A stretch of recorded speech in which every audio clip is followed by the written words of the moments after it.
The second round is in full swing and the action increases from game to game. This is where the contenders are separated from the pretenders.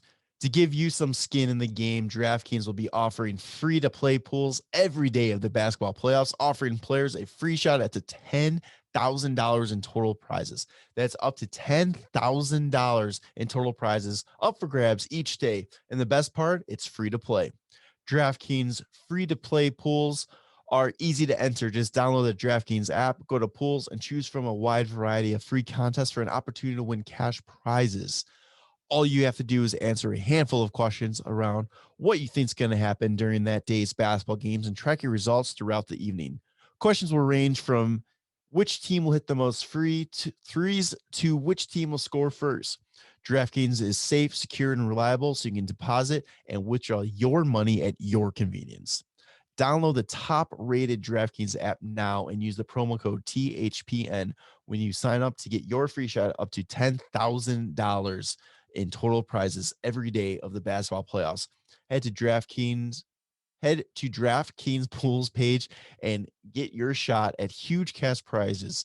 That's promo code THPN for a limited time only at DraftKings.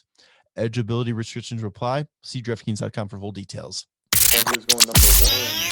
Preseason number 10. You are now tuned in to the Windy City Benders podcast. This is WCBP. It's another edition of the WCB podcast, a part of the Hockey Podcast Network. This is attempt 3 recording. I tried to do 2 solo, and they were just miserable. And then thank God Tanner got told to get the fuck out and go home from work, and we were able to get an episode in here.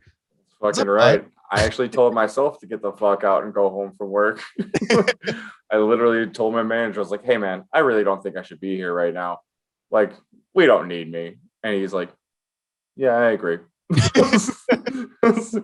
Perfect, man. I'll see you later.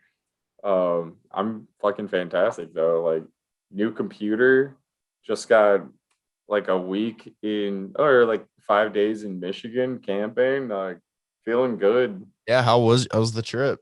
It was great. Like, the first 2 days were beautiful. Last couple days were freezing cold. It's just fucking. What part of Michigan you guys go to? Northern Michigan, but not like Upper Peninsula. So like near Traverse City area. Oh, okay.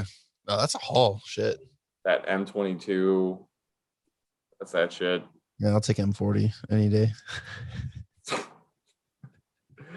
Oh, fuck. You know what's funny? I'm an idiot. So we were charging our phones in the car, and Alien's like, we should really pay attention. I was like, there's no way that the battery is going to die from charging our fucking phones.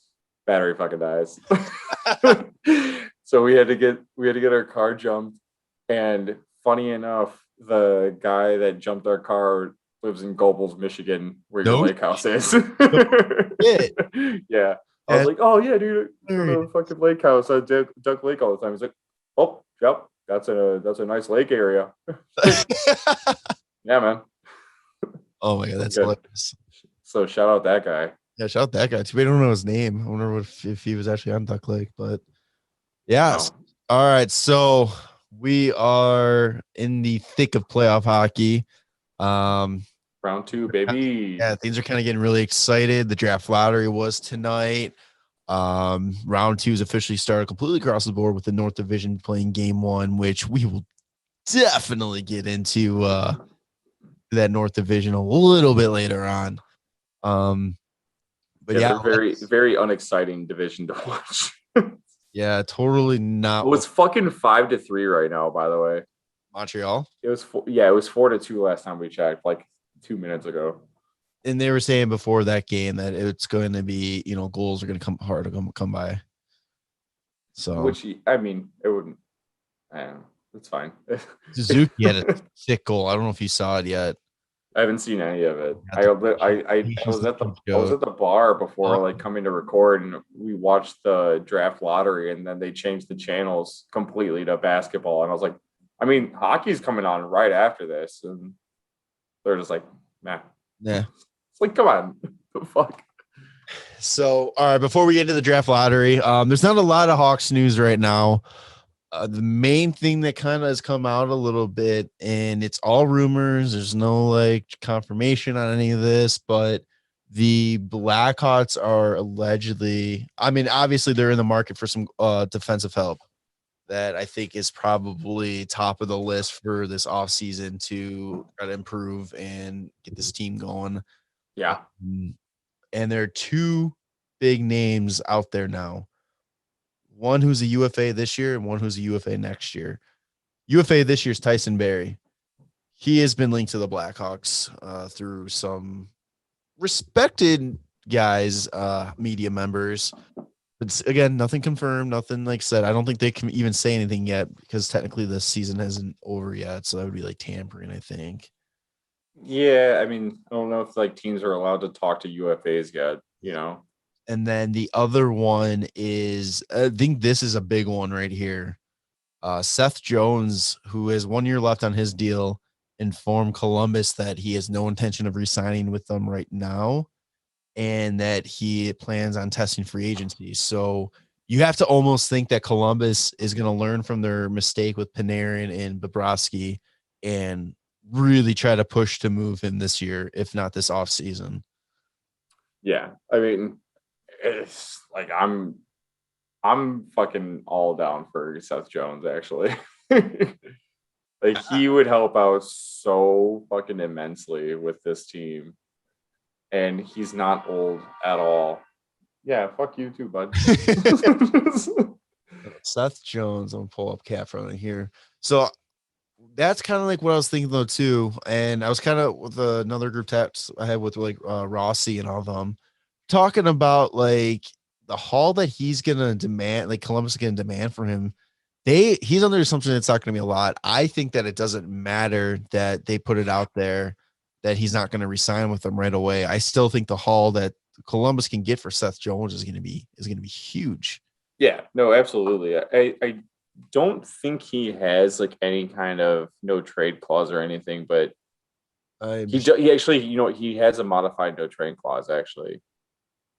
Yeah, modified no trade clause. He's 26 years old, making $5.4 million. Dude, but I mean, his trade clause that's like that one, it just says that he submits a list of 10 teams that he can't be traded to. So, I mean, 22 other teams that like Columbus can work a deal with. And I mean, you never know if like he even puts us on that list of like teams to not be traded to. I know. But if you're looking at Seth Jones, like he's on a team that's kind of been like an up and coming like bubble kind of team. Like, does he want to go to another up and coming bubble kind of team right now? Or is he going to try and get traded to like a contender? Hawks, though, I think, like, I don't know, it's just me being biased, but I think like they're seriously a defenseman away. Are we a Seth Jones away from contending? I mean, what was the big problem this year? Defense. Yeah. We had no problem with our offense. I mean, it's so like we had said before, like you got to get somebody to take the minutes off of Keith, and Seth Jones is a huge solution to that. Like, and you to really give Lankinen a shot at being the guy and try to help him develop the right way, you build a defense around him. Is there anyone you don't give up for Seth Jones? Man, I was gonna say, so he's 26. He turns 27 on October 3rd. 56 games this year, 5 goals, 23 assists. 56 games last year, 6 goals, 24 assists. The following year, or the year before that, 2018, 2019, 75 games, 9 goals, 37 assists. What's his average time on ice, though? See, I'm a cat friendly. I don't know. They don't have that. Yeah, they don't have that shit. But like he's consistent. He's very consistent. Oh, dude, I like this. I really, the more I've always joked like, oh yeah, let's go. As soon as I saw this, I'm like, oh, I could totally see Seth Jones. 25 minutes. 25? Yeah. Average? For last season. Are you shitting me? His career average is 23 minutes and Oh 3 my seconds. God. Yeah, no. That's what I'm saying. What are they gonna want in return? Like guaranteed, like a defensive Outstanding replacement. at first, maybe a second or third NHL ready and a high prospect. I mean, that's probably what they would ask off the top. I mean, Give him our 11th I'd give up. 11th overall. Oh, you're thinking about moving this pick? Move this pick. Yeah, fuck it. Move this pick. Give up Anybody, 11th overall. anybody you're Give get up 11th, Boakfist. give Honestly, Bogle. give up Boakfist and the 11th and see if that's enough. Oh. Dude, I think Kalanick has just made so. Oh many no, people, I'm not saying like, dispensable. I'm not saying like a like no Boquist. I'm saying like like I. Oh yeah, no, I know. I know that sound. I'm just saying. Okay. I know you agree because I'm saying Kalanick has made so many people like dispensable at this point because it was like, oh, let's see how everybody like plays out. But like, I don't know. Wally Kalanick was probably like my favorite defenseman of like the young core this year. I think the only people you completely do not trade are obviously Kaner and DeBrincat. 19, 12, I think Connor Murphy you hold on to. 8. I mean, even if they were interested in Connor Murphy, like maybe you would even work him into that deal. Like I'm fine with moving on from Connor Murphy for Seth Jones. And then maybe you don't give them an NHL ready prospect like Boakvist. Do you hold off to make a deal to see who Seattle takes? To maybe build your package? Yes. You try to get maybe. care of before then.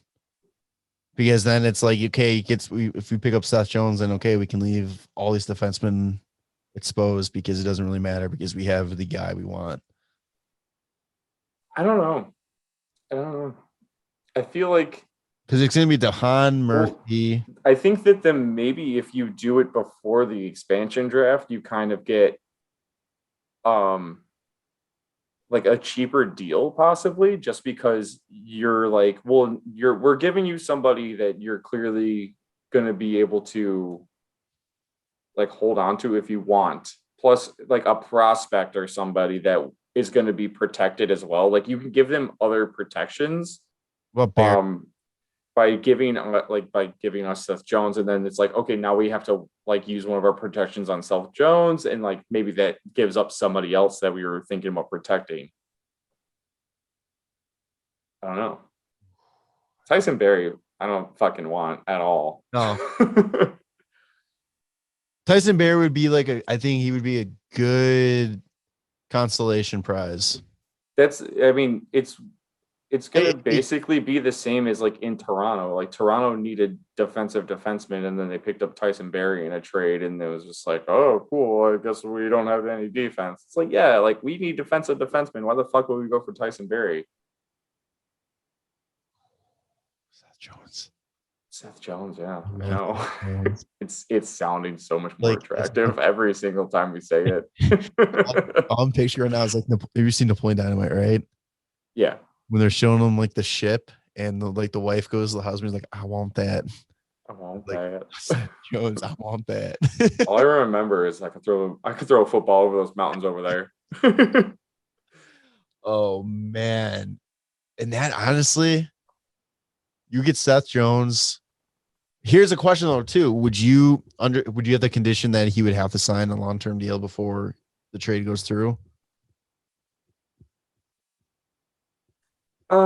Honestly, probably only if I was like a team that players didn't really want to play for. You know, like if I was like a Ottawa or if I was a Columbus, like I don't know, those teams that are usually like hard pressed to come by and always have to overpay like UFAs. But like Chicago's kind of like a team that it's an original 6 team. Like you don't usually have to overpay for guys.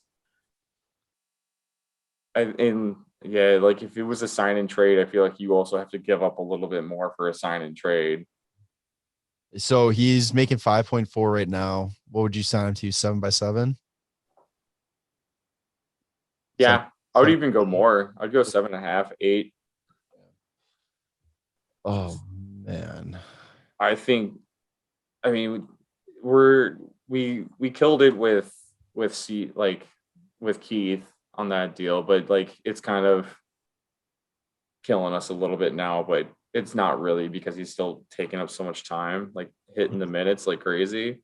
He's And then only we years and then left. we That's insane. you're what? He's only got 2 years left. Keith? Yeah. Yeah, on that 13-year deal. That's fucking insane. Yeah. I guess like the only hard part is the fact that like you are gonna have to pay Seth Jones and the cap's not going up. This year, we don't Yes. know.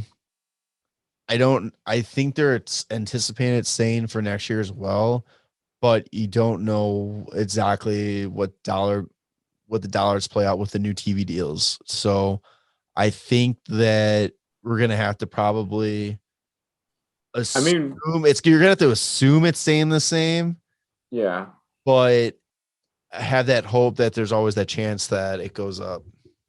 I mean, if he wants, we got a 6.875 just floating around. Used to be Seabrooks. And then here's another question though, too. Do you think like if this offseason in general, not just for Seth Jones, like any moves they make, do you think they're gonna update the Tay situation sooner than later? Or do you think they're still gonna play that because worst case scenario, they can just do LTIR? I don't know. Like Because if they start spending all this money and then all of a sudden it's like, oh yeah, well, Taves is playing too. It's like, well, what the fuck just happened? right. I mean, it's hard. It's difficult. It's what always makes the off season so much fun is because like there's so many unknowns. And like what the fuck are the Hawks gonna do? Like who are they gonna protect? Like for the expansion draft? Like are they moving anybody? Like are we gonna do something stupid? Like are we gonna possibly get another like Yanmark situation where that turned out fantastically? Like even I hope they re-sign him. I don't think that's gonna I happen, don't think but it's gonna happen. I wish they would try though. he upped his value like this year. And he was kind of signed for like a little bit overpriced, but it was kind of like a prove it deal. Like maybe we'll get some sick draft picks out of it, which we ended up getting like the same thing that Taylor Hall got for fucking Buffalo. Right. And then I mean, just speaking of the playoffs real quick, fucking Game 7 Hattie from Yanmark, love to see it. I was so excited for him. The reason why I would pull for Vegas is just because I was so happy for that You're guy. a big laner guy, yeah, I know. Yeah, just I mean, it's fun shit. All right. So what trade are you throwing out there? Because I'm gonna post this up on social, and I want to hear your opinions. For Seth Jones. Yeah, I got Boquist the 11th. Oh, you're taking the trade I was putting together. Oh yeah, Boquist the 11th because I'm like that. I agree with off the bat. I just can't figure out if we want to toss in like a 20. Oh, I mean, you know what? Because I was thinking it was going to be after the draft. So I would have gone like first rounder for next year. Boquist, I think, or Mitchell, Boquist or Mitchell, like one of those two, and then. I mean, I'd fucking toss him like a 2. Just like a sweet. I mean, fuck, man, throw Strome in there too. Okay, you just fucking blew that trade. I mean, they'll toss us. Well, you know what we should do is we should trade for Saad back. We should trade for Saad back and then get Saad as a part of that deal. So Kubalik for Saad. No. Saad for Jones. Strome for Saad. Well, Saad's a free agent, so we can just re-sign Saad, trade him right away. Sign and trade. the classic NHL video game maneuver, and then they let you know you shouldn't do that. It makes the players mad, and then you go, "I don't give a shit. It's a video game." Yeah, it's a video game. Suck it. Nah, I mean, I don't. I like Boquist. I don't. Here's 11th, and we'll say, oh shit, Barrett. Yeah, you know what? I was gonna say something like Alti Barmakian.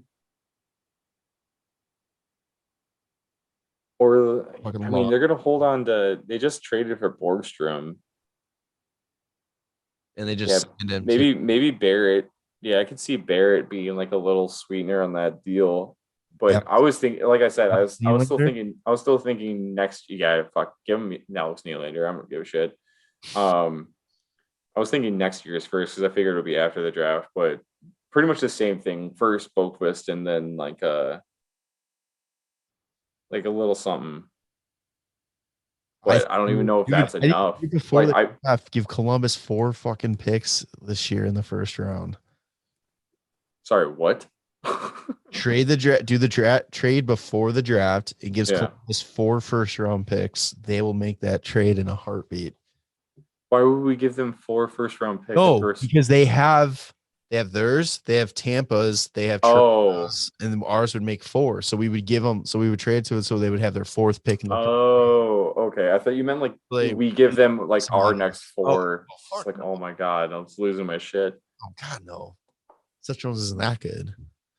Well, let's toss in like Jeremy Carlton into the deal because they're losing Torts. Just give him, Jeremy Carlton, and then we'll sign Torts. Yeah, we'll trade coaches too. Fuck. Fucking trades pink slips for Zambonis too. Let's go. Like, oh, did you just freeze, Tanner? Well, Tanner just froze. So, yeah. So Seth Jones. I want to keep talking here. Give him a second to reboot. There you are. Okay, it's literally you said trade some pink slips and yeah, you froze. Yeah, so we'll see what happens on the recording. But no, I said we'll trade pink slips for Zambonis too, and we'll just call it. Oh yeah, absolutely.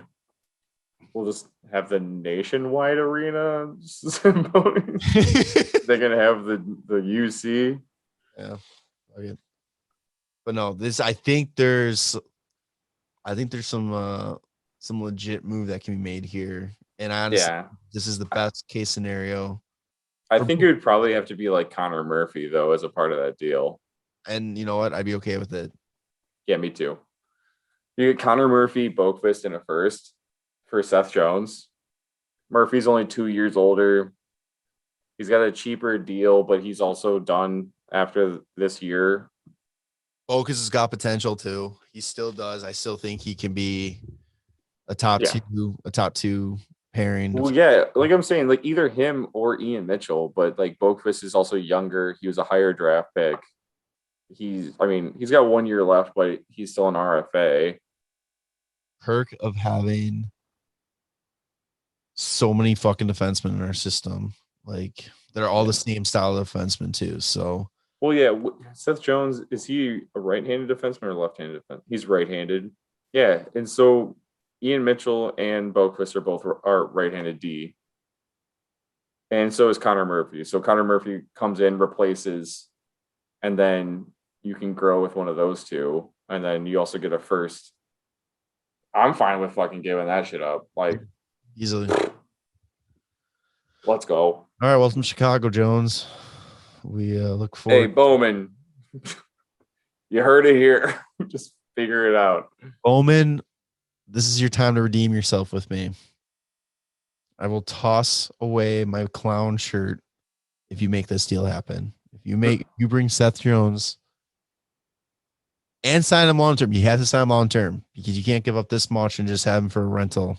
Yeah, I mean, if we get him like on an 8-year deal, 8 years is so long. But so if we trade for him before the season starts, we can sign him for 8 years. Yes, but if it's during season, it can only be 7. No, As long as if you try to sign him as a UFA, it can only be 7. Gotcha. Okay. If he's on your team, it can be 8. I didn't know if there was some like time or whatever you had to do that, but okay, that makes sense. Yeah. So like if we even I don't know if it's like if you trade for him at the draft next year because his contract's technically not up.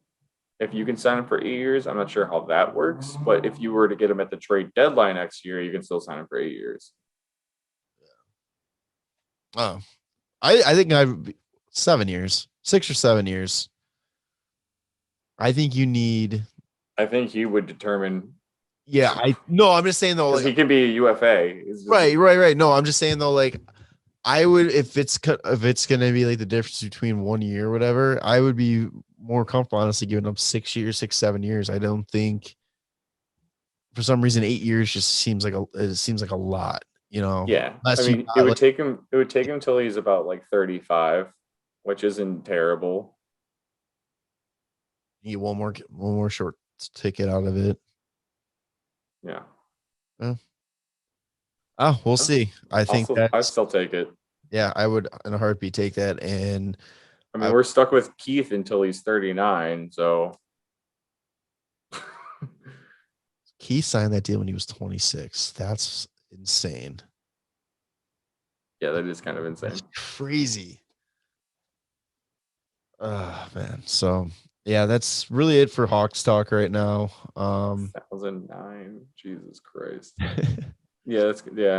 So pretty much it. We're talking about the draft lottery a little bit. So it was probably the most anticlimactic draft lottery that I can remember. There's like zero movement. Yeah, the only movement was Seattle flip with the Ducks. Anaheim. Second and third. That's it. It's like, wow, that was so exciting. So, I mean, the official order is Buffalo gets number 1. Sorry, whoever goes first overall. Seattle, Anaheim, New Jersey, Columbus, Detroit, San Jose, Los Angeles, Vancouver, Ottawa, Chicago, Calgary, Philadelphia, Dallas, and New York. Technically, there's some movement just because of Arizona having to forfeit their pick. Yeah, and that really helps us out, actually, because we're the one right after them. Yeah, so we moved up 1 technically? Yeah, from 12 to 11. Yeah, so super. Way to go, Arizona, you dumb fucking idiots. So once the draft gets a little bit closer, we'll kind of look at evaluate, potential picks and all that kind of stuff. I think that there's no need to really talk about it. Yeah, I'll start looking more into it. I just really haven't heard a lot of news, but I mean, it's also because a lot of leagues weren't playing like full on, like I was taking a peek at some just now, and it's just like the QMJHL played only like 20 games or some shit. Well, that's like what Ron Francis was saying. They were asking like how, because he was part of Carolina for so long, their management, and they were asking what's the difference, like how different is it for Seattle? And he says, well, besides the fact that we really don't have like any players and what to do, he goes, it was just so hard to like actually find footage of these guys because it's like you have to go through game tape from like last year or 2 years, even some leagues 2 years now. Yeah, to kind of evaluate them, and it's really difficult to kind of see because it's like at the end of the day, these are kids. And you get 2 years where some of these kids aren't playing competitive hockey. Who knows what that does to their development and all that. So it's really tough. And I think this year and maybe even next year's draft class is going to probably take a big hit. And I think that it's going to be kind of seen as like the weaker drafts classes in a while, just because you don't have that development and knowledge of what these players can really do. I think it's going to probably be one of the more interesting draft classes, really, because they have so limited information on these kids. Like you might have a lot of like late round picks that are going to make the NHL a little bit before the first round guys because of just like how committed they were during the off season, which is technically all of like the pandemic. And it's not just like on ice stuff. It's just all the off ice things. And so let's say you have like guys that are grinding their asses off in the game that don't have the most skill, but then off ice, they're they're putting the work in, they're going harder than anybody, and then it just shows on the ice. Like even if they're playing like third or fourth line, they're still like Shaw type players. Like those guys get results. Like if they're fucking out there and they're in everybody's face and they're in every single play, like it's Brandon Hagel. Like that's some shit that you might end up seeing a lot more of, just because the drafts are going off of like pre-existing kind of rankings. Yeah. And usually there's a lot of changes in the rankings, and with so few games and so little tape, like they have like kind of drastic changes, but like, are you really getting to look at everybody? And I'm excited to see if like maybe there's a lot of late round steals coming up, which will be pretty neat. Yeah, because you got to think these guys playing juniors and these junior leagues that didn't play this year, they're going to probably slip a little bit, and because you got NCAA played, you got United States developmental team played a lot, you got all the guys in Europe and all those guys were playing, so you feel for the kids playing juniors in Canada. So I mean, those are usually like the steals of the draft as is. So let's see where all now. Well, it's it's always interesting. Like I said, every year we get so excited for the offseason, and then not all the time, or like a majority of the time, it's kind of boring. I think the next, this year is just going to be insane, because it's just going to go Stanley Cup final, done, expansion draft, regular draft, free agency. Next season, it's just like boom, boom, boom, boom. Yeah, it's gonna be a fun one. So much can fucking happen. I just wish we would get like another like PK Subban for Shea Weber situation, and then Taylor Hall for Adam Larson. You're like, is somebody fucking around right now? Honestly, I think that's coming. I think you got teams that one are going to have to move players around to reach the expansion draft requirements, and I think you're going to have to try to move some of these big name guys too to fit under the cap. Yeah, especially with like your younger players needing deals, like, or it could just not be like the older guys that are getting moved. It could be the young guys that are like when Tyler Seguin got fucking traded, and you're like, he just won a fucking cup with you guys, and like, okay, like that shit I hope for. Like a lot of GMs are just like, no, we're all done doing dumb moves, but it's like, please keep doing them. It makes it more exciting. Saying that, but every year there's at least one dumb move, and we fucking love it. So keep it up. Yeah. Anything else you want to touch on the draft? No, I mean, I'm just excited right now. I was saying before we started recording, but on the NHL's preview of the top 32 players to go in the draft, right now at 11, it's oh shit, I passed it again. It's Xavier Borgalt from Shawinigan in the QMJHL. He's a center, 6 foot, 172. I don't think the Hawks take him, because the Hawks really need another center. Another name that I cannot fucking pronounce, so they will take him. Yeah, that makes sense though. But I don't even know, like, what are the Hawks looking for in the first round at this point? You know, like, they're 11th, so it's not like it's going to be an immediate impact kid. That's what I'm saying. Trade it. So like, trade it. Yeah, like Columbus needs. They're in that rebuild now where they need to start building their prospect pool. Fucking trade it to Columbus for Seth Jones.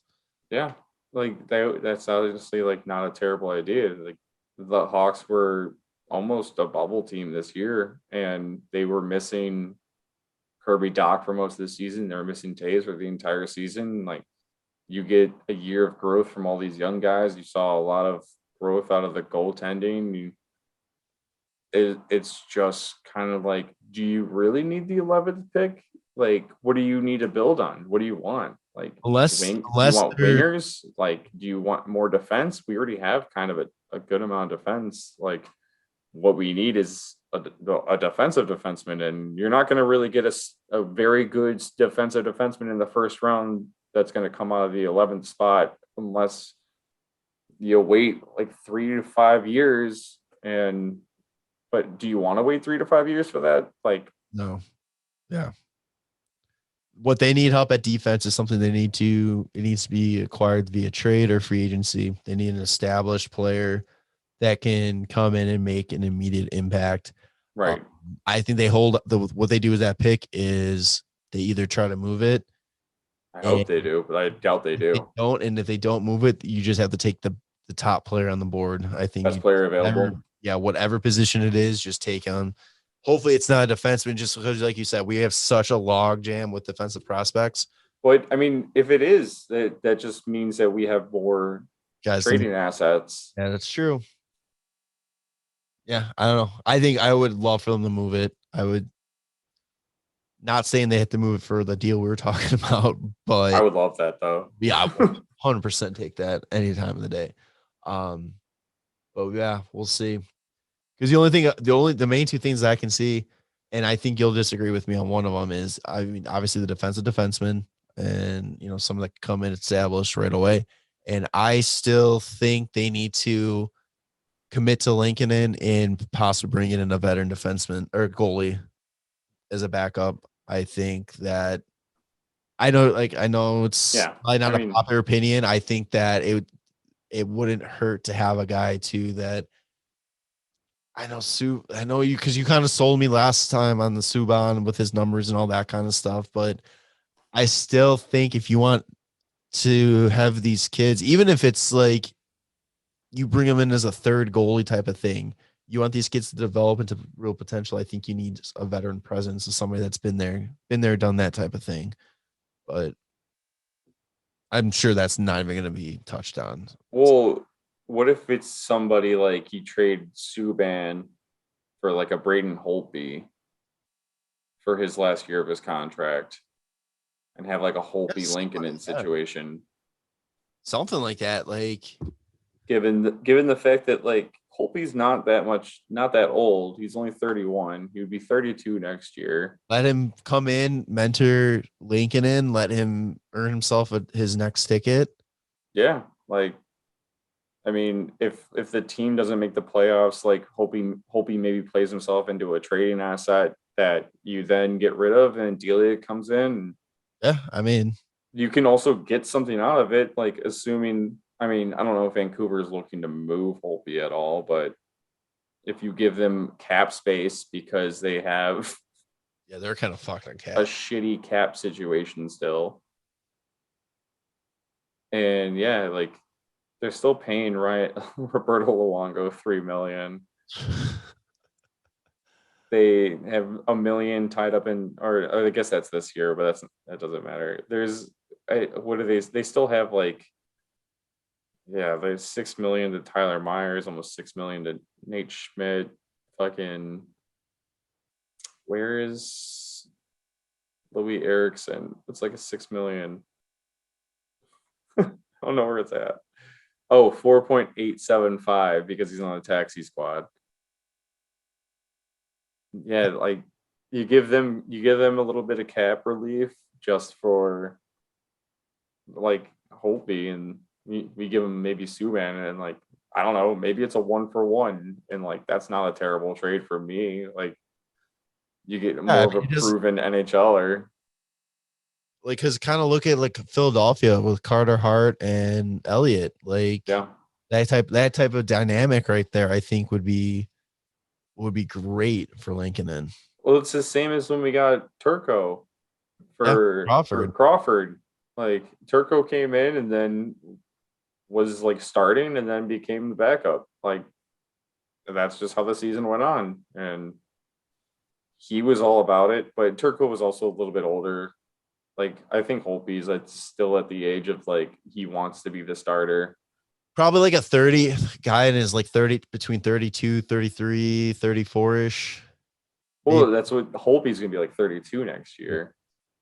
I'm still trying to think. I don't know. Like that was honestly just the first one to pop into my mind though. Like what about like what about like a Jonathan Quick?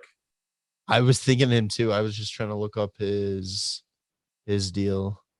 He's got 2 years left actually though at 5.8. I wouldn't want to do that. No, I think it would have to be a 1 year. Well, yeah, that's why Holtby, like makes a lot of sense because then at the end of the season, Lankinen deal would be up, and so would Holtby's deal, and then you can just pop that money over to fucking Lankinen. What about signing Freddie Anderson 1-year deal? Wouldn't hate it. Freddie Anderson would be a great pickup. I don't even know like what that would cost though. Like, I mean, he's not terrible. It's just he get hurt this year, and Jack Campbell's just stuck up. yeah. He's also making like $6 million or no, $5 million. It's cool. There's a lot of free agency like goalies going on. We're gonna have to do like a huge. We have so much we can talk about. Like we can do like a free agency episode on its own. Which I mean, if Toronto wants to just tear it down and rip it apart, I'll take a Jack Campbell at 1.65. Are you kidding me? Yeah. I think that's like one of the things you never move right now because his stats were unreal. Yeah, we'll get into that. You want to get into that now, or do you want to do a first round recap? Oh yeah, first round recap. Toronto, Montreal started. All right, so stop us if you heard this one before. Toronto blows in the first round of the playoffs. I called it. Yeah, Tanner called it. I 100% called it. I said, I will never fucking take Toronto in the first round until they prove me wrong. And they haven't.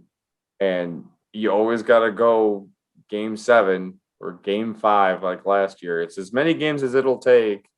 They're going to lose in the last one. And it's just exactly what happened. And you know what? I feel so bad for Campbell too.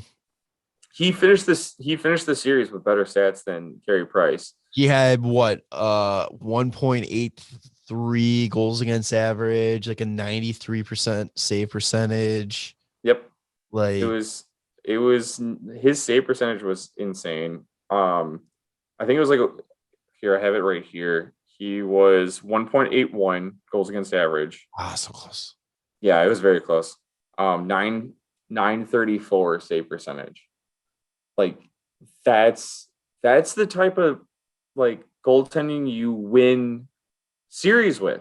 Yeah. The only goalie I can think of in recent memory that had better stats than that and lost was Jonathan Quick versus Marc-Andre Fleury in that one series in like 2017. Yeah, the first year for which I looked up because I was like, how similar are those stats? And not very similar at all. Jonathan Quick was insane that year, actually. He had a 947. So 947 versus like what do we say? 934? 934. And then his goals against average was 155. And they got swept, didn't they? They got swept. Yeah. Are you fucking kidding me? That goaltending leads you to the fucking Stanley Cup. That's insane. That's like how do you fuck that up? Like it's like you can't even put the blame on Campbell either because game 5 and game 6 were both overtime losses by defensive plays, like defensive turnovers in the defensive zone, and that just left out Campbell out to dry. There was nothing he could do on those. Yeah, even in game 6, like the shot wasn't the greatest, but it was like a tipped shot that, like, you know, like I've had 1,000 against like that, and it's just like you lose it because you already usually where the puck's going when it's about to come off of somebody's stick, and when it gets tipped like that, like it kind of fucks with you a lot. Yeah. But game 7 was just it had to be one of the most boring game 7s I think I've ever watched. Yeah. And 2, it's like, how do you're up 3-1 in a series, you lose 2 in a row. You know your team's history, you know your team's like last 5 years now since. How do you come out so goddamn flat? Since 2013. Yeah. How do you? I literally think like 3-1 is the bane of their existence forever. Like if it's 3-1, shut it down, turn it off. Yeah. They're gonna lose no matter what it is. If they're up 3-1, Down. they're gonna lose. If Yeah. they're down 3-1, they're gonna lose. They're up in the series 3-1, they're gonna lose the series. It's ever since the Boston series in 2013. They came back down from 3-1, didn't they? And then they were up Yeah, 3-1.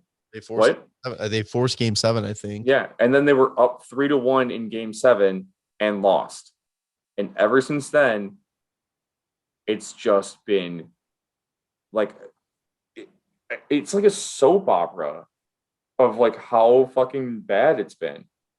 And honestly, I think that they're gonna maybe they'll just fucking wait until they beat the Cubs fucking record of 108 years without a championship, and just like take that, and then win on the 109th year without a You championship. said Boston was up 3-1, right? Yeah. Okay, I just want to make sure. Yeah, double checking that. Okay. Yeah, like 3-1 has just become like the worst omen for them.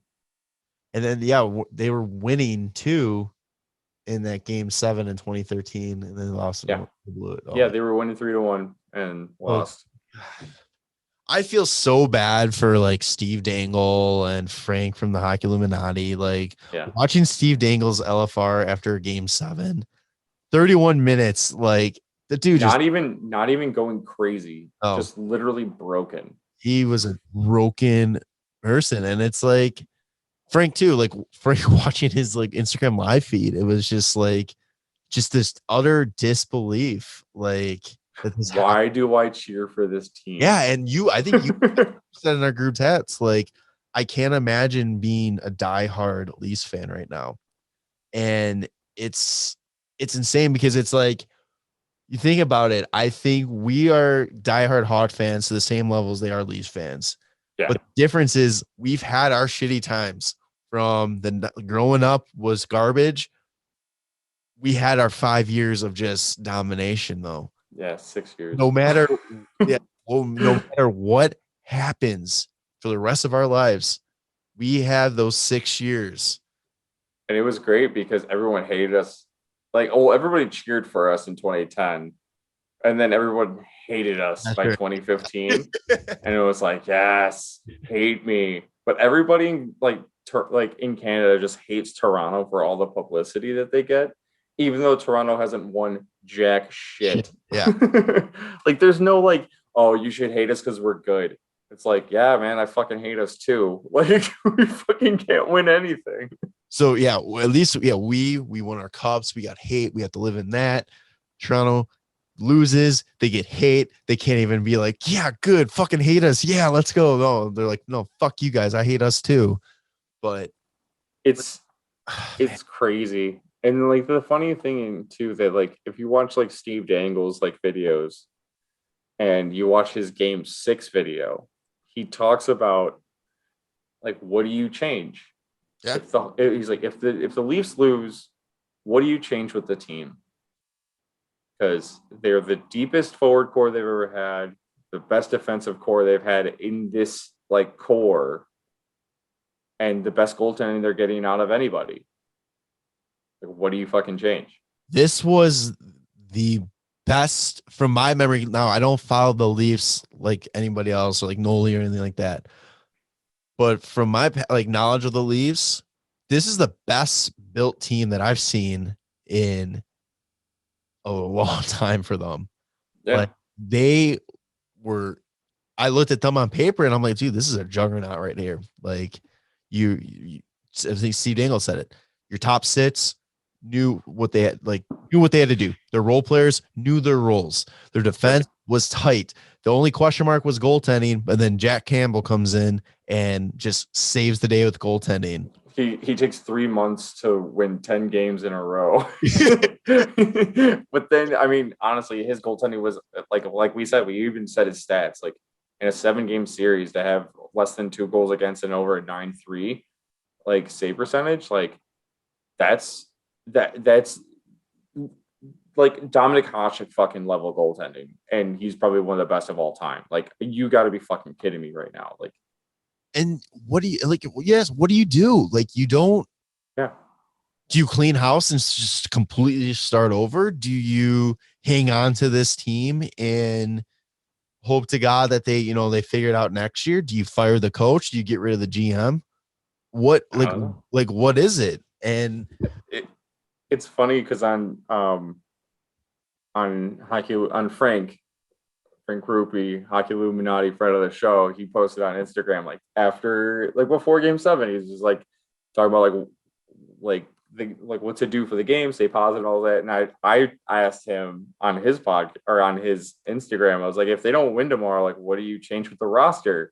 Is it give it another shot next year, or rip it apart and give it a shot with new pieces? And he just goes, clean house except 34. And I was like, okay. I was like, well, I think you should hold on to Jack Campbell too, like set his stats. And he's just like, yeah, 100%. Like Jack Campbell and Austin Matthews are the only ones that are allowed to stay. So, all right. I mean, I kind of agree. We're picking on Frank a little bit right now and talking about him a little bit. I got to go back about 13 weeks. He posted a picture of Austin Matthews and Connor David and says the two best hockey players on the planet right now. And I said 97 for sure, but 88 is great. I said PK 88 is better than AM 34. The kids got it, but right now Kane's on a different level. His fans tore me apart for saying that statement. Kane is not even the 10th best forward in the league. He's not even the 7th best right winger in the league. Fuck out of here. Are you kidding me? I will take Austin Matthews' two-way game before Keener's one-way offensive game. How's that working out for you guys? Huh? Yeah. Where's the fucking Stanley Cup playoff wins? Austin Matthews, he's a Rocket Richard winner with one fucking goal in 7 games. Austin Matthews is a great regular season player. Yeah. The regular season creates great players. The postseason makes legends. Yeah. Austin Matthews is not a legend. Patrick Kane is a legend. Patrick Kane is the greatest American player. He's also one of the best 100 players of all time, according to the NHL. He has proven it in the regular season. He's proven it in the postseason. Yeah. How many series have been won by Patrick Kane for the Hawks? How many Stanley Cups have been won by Patrick? How many Stanley Cup game-winning goals have been scored by Patrick Kane? That's all you need. 1. That's all that matters. I will take Patrick Kane 9 times out of 10 over Austin Matthews. And you know what? Austin Matthews might go down as the best American player in regular season history. Yeah, that's great.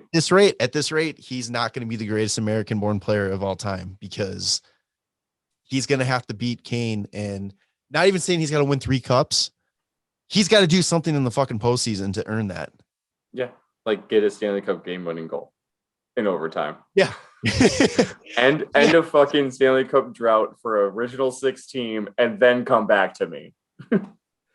I wish I had this up right now because I was fucking on a roll right there.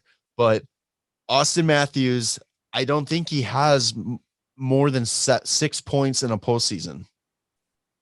Oh, really? Well, they haven't made it out of 7 games. And that's what I'm saying though too. It's he doesn't have more than 7 points, and all the years that he needs to be the one stepping up is when he no-shows the worst. This year, last year. Yeah, where was he? I don't understand. You score 40 plus goals in this shortened season, and then you can only get 1. Oh, how does that happen? Injury, and he still scored 41 goals. Cool.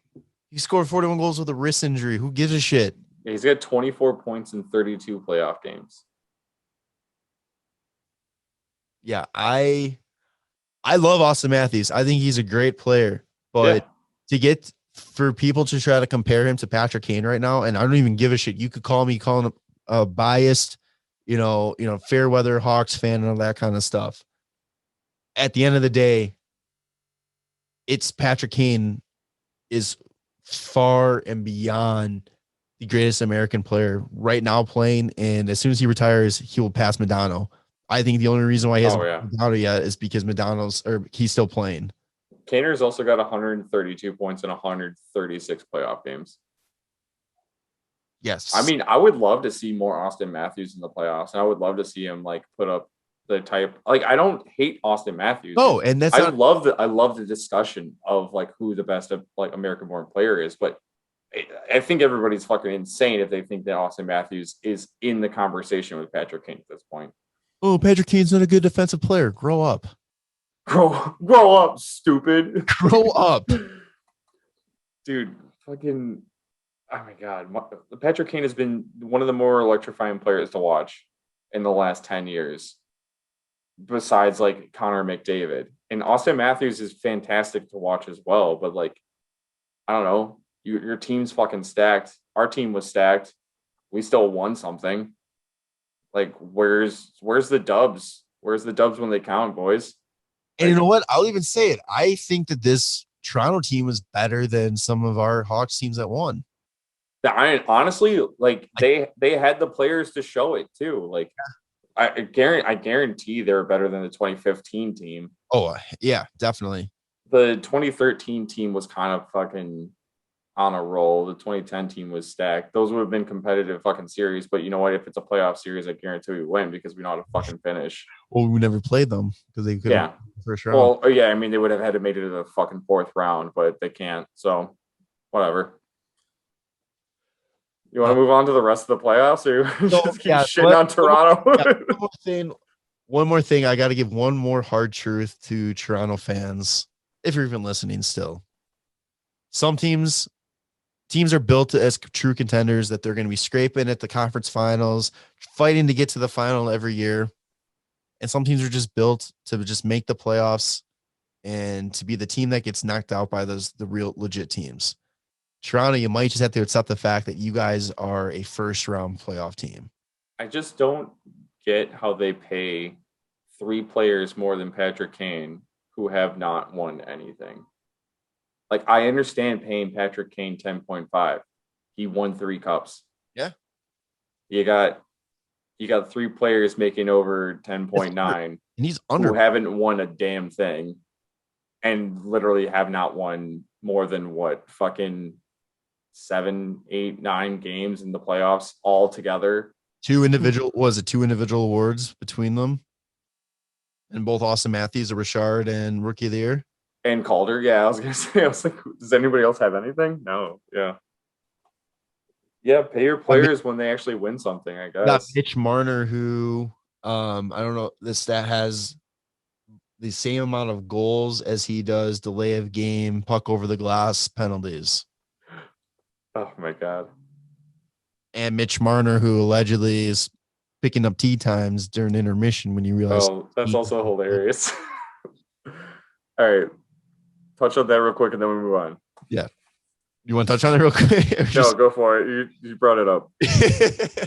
There's the whole screenshot going around. There's this golfing app. I don't know if it's just a Canadian app, but basically there was a tee time for 4:30 the day after the Leafs got eliminated, and with the name Mitch Marner on it.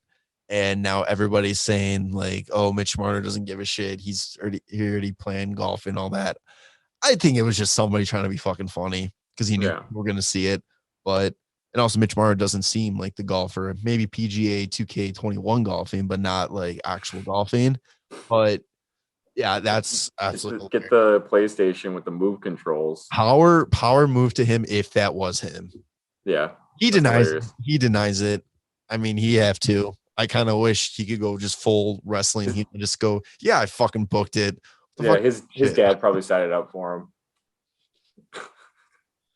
Oh man. All right. Also, Canadians won, by the way, 5-3. Let's go, Montreal. 25 Stanley Cups. All aboard. Let's go. The Jets just scored more goals in one game than Toronto scored all series. It's fine. Just kidding. All right. Moving on. I don't hate Toronto. That's the thing. No, I know. It's kills so me. Easy. I like Toronto. So speaking of the North Division, and teams not playing up to their potential, Edmonton. We're gonna be here for 2 hours if we talk about Edmonton and they're not playing. Oh, Jesus Christ. We all Stephen know A. Smith went off on it. It's fine. Did you see that Stephen A. Smith also, I'm sorry, Toronto. He called Toronto the Dallas Cowboys of the NHL. I honestly I was kind of mad about the Connor McDavid comments where he thinks that like 2 players can like pull a team into the next round. That one was, But then when he called Toronto the Dallas Cowboys of the NHL, I was like, pretty fucking spot on. Like, that one was hilarious. The Connor was McDavid was bullshit. That one was ridiculous. That was really good. Oh my god. Yeah, I think we already talked about Edmonton getting swept. So What a great time. yeah, What a great time to be alive. North Division is Winnipeg versus Montreal. Montreal takes game 1 5-3. Yep. Look up that Suzuki goal when you get a chance. Oh yeah, I will. I'll have to keep that. East Division. We knew this one. Pittsburgh gets knocked out 4-1 to the Islanders. And Boston makes easy work of Washington. Yeah, Washington. Maybe not 5 games. Right? 5 games. Yeah. Sorry, I got it right here. I don't know. The bracket's weird. It's saying 4-1, but then it's also saying 3. Maybe that was the last game. Yeah, it's 3-1 last game. Gotcha. Okay. That was the score. So wait, what was Pittsburgh and the New York Islanders then? 4-2. Okay. And then the last game was 5-3 Islanders. Okay. I was really jazzed about the Islanders winning. Just didn't want Pittsburgh to keep going. It would have been interesting to see if Pittsburgh could have done it again. I mean, that Jeff Carter pickup was not interesting. Not interesting because that would have been in the conversation of like, are they the better team of the last like decade versus the Blackhawks just because of their longevity? And I was like, not having it. It's a new decade. No, I don't care. It's literally it's all the same decade as once Sidney Crosby's on the team. That's what I count it as. It's one long fucking decade. So that series right now is what 1-1. Yes. Fucking Islanders won last game in OT with Casey Zizekas on a little defensive strip in the defensive zone and just goes down and gets one on a breakaway. I don't know if anybody's watching Barstool stuff still, but they're doing like live streams with like the Boston fans and the Islanders fans. I hate Grinelli. It's making me hate that kid more, but it's hilarious watching some of the stuff they do. It's always like I love watching that kind of stuff, like with these people that do like live streams of different games, like hot seats. I just think it adds that extra, especially now. It's like we have no dog in the fight anymore. So it's like it's just always fun watching people who actually have like a lot like stuff on the line still, just seeing them melt down and all that. It's so entertaining. Who do you like out of that one? I actually picked the Islanders going through. I picked Washington to win that like division, but I would love to have the Islanders win. Like I don't know if they will, but I think they have a really good chance. I'm really glad that Varlamov stepped up this last game because him and Sorokin are a pretty good tandem. Yeah, I mean, it's the Torts, man. I'm always pulling for Torts. I love that guy. Yeah. You mean Trotz? Trotz, yeah. Yeah, that's fine. Same thing. I like both of them. So yeah, true. All right, let's go out west. Yeah. Called both of these series. I had Vegas in 7 and Colorado in 4. And I was so excited about Colorado in 4 just because it extended Jordan Bennington's playoff losing streak to 5 games. To 9 games. Fuck Bennington, man. 9 games in a row. After winning a Stanley Cup, 9 games in a row, can't win a Stanley Cup playoff game. And it's the best because they're stuck with him. Enjoy that contract, St. Louis. Oh, and we get to play him again next year. Yeah. Let's go. Are you kidding me? Let's have fun. Seth Jones is going to clap bombs from the point. Oh, yeah. Oh, my God. It's so good. But Nathan McKinnon in Colorado is insane. Dude, he's got 8 goals in 5 games. Well, I mean, they're playing right now. He hasn't scored yet. But I also brought that up in the chat with the boys. If you take away the multi-goal scorers for Toronto, So Nylander, who had 5 goals. Nylander was massive in that series, by the way. 5 goals. Muzzin had 2, and Spezza had like 2 or 3. You take away those players, McKinnon had more goals than the entire rest of the team put together in less games. And you have a Rocket Richard winner on your team and another player who scored top 5 points. It sucks. Hilarious. But yeah, I have the honestly, I have the Golden Knights winning the Stanley Cup, but after watching Colorado, I'm pretty sure they're just going to win it all. Including today's game through the first period. Yeah. They are outscoring their opponents 29-9 these playoffs. Yeah, they're insane. That is stupid. I have Colorado winning it all. So this is the thing. You have regular season Nathan McKinnon, and then you have playoffs Nathan McKinnon, which is such a step above. What was it? Noli and I were fucking pulling the stats out on the chat, right? Yeah. Oh my God. I got to go back and fucking find it because it was Nathan McKinnon's on like easily the best NHL contract in the fucking history of the NHL. And I was saying that it was because he signed that deal when he had a slump of a sophomore year. So I have it right here. So his deal when he signed his 6-year, like $6 million deal or 6.3 or whatever, he was scoring at a 0.7 points per game pace. And then ever since he signed that deal, he's been scoring at a 1.15 points per game pace. And that's just the regular season. Like, that's fucking insane. You get somebody to score almost a half a point more per game for the rest of the season for the next, like, fucking 5 or 4 years or whatever. Like, that's crazy. And then he said, and then Noli brings up the fact that he has a 1.35 goals per or points per game in the regular season this year and has a 2.4 points per game in the postseason so far, or in the 5 games so far. And then his career is 0.97 points per game in the regular season and a 0.146 in the playoffs. That's insane. If you elevate in the playoffs, in the postseason, become the most clutch player, and you elevate by a literal fucking half a point, like, that's crazy. And especially if you're already an elite player, like, he's insane. And we've watched it for the last few years. Like, he almost was pulling out series when he pulled the team to the playoffs when they were like an 8th seed. He was almost winning series for them. And now that they're a 1 seed and they won the President's Trophy and he has a team behind him, they're literally going to be what the Lightning should have been like 2 years ago and what the Lightning were last year. They're going to run through these fucking playoffs like crazy. He's 25 years old. He's 25 years old. Yeah, he's fucking good, man. God. I would love to see like a McKinnon versus McDavid face off. He has another huge ticket coming. He should. Or not another one. He has a huge ticket coming. He should be making more than McDavid. He's won a playoff series recently. McDavid won what? 1 playoff series?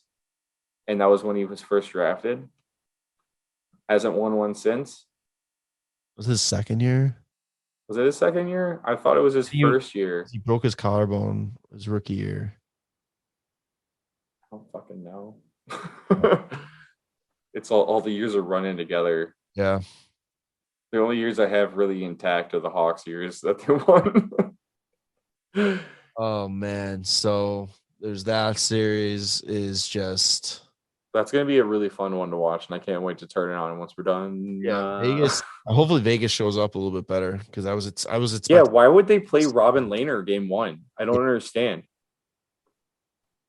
Whatever. But all right, out to the Central, which is technically the Eastern Conference. The old Southeast Division.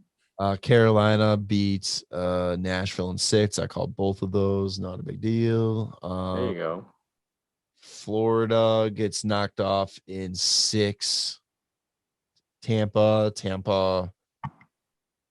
I don't know. I thought they were going to choke. I was hoping that Florida would take care of them. Yeah. But Sam Bennett had to go and get suspended, and I think that kind of ruined it. Yeah, and now it's Carolina versus Tampa. Carolina finds himself in an 0-2 hole. But how cool is it seeing? I don't know if you watched the games. I haven't watched the games. I saw like the highlights of it. Packed barn in Carolina. Yeah. So awesome to see. Pretty goddamn cool. So jealous. I cannot wait for next year. I want to go to a Hawks game. Yeah. So fucking bad. We go to the preseason. I'll go to preseason. I think it's game 7. Let's go. Let's go. They always play Detroit in the preseason. So let's fucking go. Yeah, I don't know. I think Tampa's going to take care of Carolina pretty easily. Yeah, which I don't want to happen. Don't either. I had Carolina versus Colorado. Honestly, I hope Carolina just starts taking kneecaps out. I'm just so pissed at fucking Tampa Bay for being 17 million over the cap and that's being allowed. And it looks like Trocheck is going to be out for a while. I don't know if they said the exact injury, but Rod the Bod came out and said that it doesn't look good. Get Rod the Bod suited up. I guarantee he'll fuck some people up. Still fucking play probably. Yeah, put him on. Strap him up. Let's go. Show the boys how it's done. So, yeah, that's a quick little recap. Lots of hockey, lots of exciting hockey still. Yeah, I'm kind of thinking that Colorado versus Vegas is going to be like the Cup final. I kind of think that Colorado might just sweep Vegas. Like they're good. They're so good. If they sweep Vegas, I don't see Colorado losing. Watch them fucking sweep Vegas, and then who do they play? Winnipeg or Montreal? I watch them lose to Montreal. Watch that fucking happen. Oh my god. Dude, Carey Price, he's just gonna play well enough. He's not gonna outplay. He's not gonna outplay the other team. The other team's just gonna lose. Whoever makes it to the final out of Colorado, Montreal will be the Stanley Cup champion. If Carey Price loses to Colorado, then he has to get traded to Colorado. Patrick, wow, 2.0. Let's go. I just don't want Boston to win, and I don't want Tampa to win, and they're going to end up playing each other probably. I'd be okay. Stupid. I'd be okay with Colorado. I'd be okay with Vegas. I'd be okay with the Islanders. I'd be okay with Montreal. Yeah. I'd be okay with Winnipeg. So yeah, essentially Tampa Bay and Boston. I just don't want them to win. Yeah, yeah, true. Islanders. Please make it to the final, and then I don't care. You could win or lose; it doesn't matter. They're my only hope. I don't think Carolina's going to beat Tampa. That's the only problem. Yeah, I don't think so either. But unless they get Reimer going, just throw him in. He starts winning games. Then you get. Oh my God! Can you imagine if like Reimer takes out Tampa, and then Reimer like revenge tour against Boston from 2013? And then he comes back from 3-1 down and fucking wins game 7. All right. Yeah. Yeah. That'd be some good shit. Oh man. So, all right. I think that about does it for this week. Yeah. Any final thoughts? Let's go Hawks. Let's Seth Jones. So, all right. So I don't know if it's going to be dropped tomorrow or when the same day this one drops, but we don't know if we really said anything yet. We have an special podcast episode coming out, part of the Hockey Podcast Network, that we did with for DraftKings. It's Dynasties by the Decade, where we got the privilege to talk about the Chicago Blackhawks 2010 through 2015 Cup runs. Really cool episode. Once that gets posted, if it gets posted tomorrow, we'll definitely promote the shit out of it so you guys can check it out. It was a really cool experience.